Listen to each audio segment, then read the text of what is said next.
this story could be seen as a victim story in a way, with Andrew being sort of victimized by Fletcher, but I don't think it is that, because he is sort of fairly ruthless in his own right. I mean, would you agree? Like, that's, it's less simple than it might appear. Yeah, I think it is less simple, and I think that it's two characters that are very complex. I think that if it's very easy to just kind of write off J.K.'s character as this guy who is just kind of intimidating these kids and really bullying them and kind of manipulating them. But at some point you do kind of see a different side of him, and I think that's important for this movie to work, because otherwise you just don't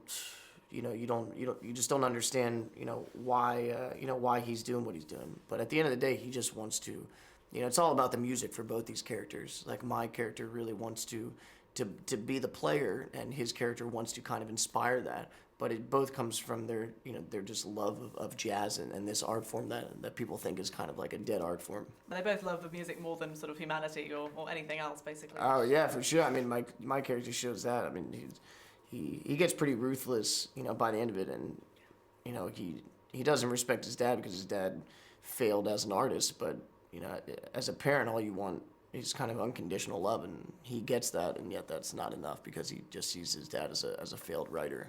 Yeah. And that's the most important thing to him is kind of like, it's like what you achieve kind of as in your life. I mean, I know that it was filmed in 19 days, which is obviously insane, and it looks, I mean, even to watch it is kind of exhilarating and exhausting. Was that similar to the process of it? Yeah, it was. I mean, it's like you said, when you film a film in 19 days, it's a really kind of hectic schedule. For this film it works because I think as an audience you feel a lot of the energy of it that we were kind of shooting with. I mean, we were really scrambling around to get shots, and to we only had maybe like 2-3 takes with certain things, and so you're really, because that you only have a few takes, you're absolutely, you're putting everything into it. You're not holding back on any take, because that each take is very crucial to the film. So yeah, it's the last week of filming, we were filming like 16, 17, 18-hour days, and it was really pretty exhausting. But I suppose that helps in a sense, because the character is meant to be sort of pushed to the limits, physically and emotionally. Yeah, I mean, that's what, obviously you and Damien agree on that. It was something. Enforced method. Well, yeah, would I have liked to sleep a little more, probably, but you can't argue with the result. People are really liking it, so and obviously I'm okay with it because I'm doing Damien's next film, so. The now famous one tear scene. I think I was reading, I don't know if it was an interview with you or with Damien, but there was more dialogue originally in that scene, and some of it was cut. Sort of Fletcher was saying more things than we got to hear. Yeah. Is that right? Yeah, I don't know if I said that or maybe Damien said it, but there was, it was the first time that I'd done a scene where there was like a very specific place where, the character was supposed to cry, and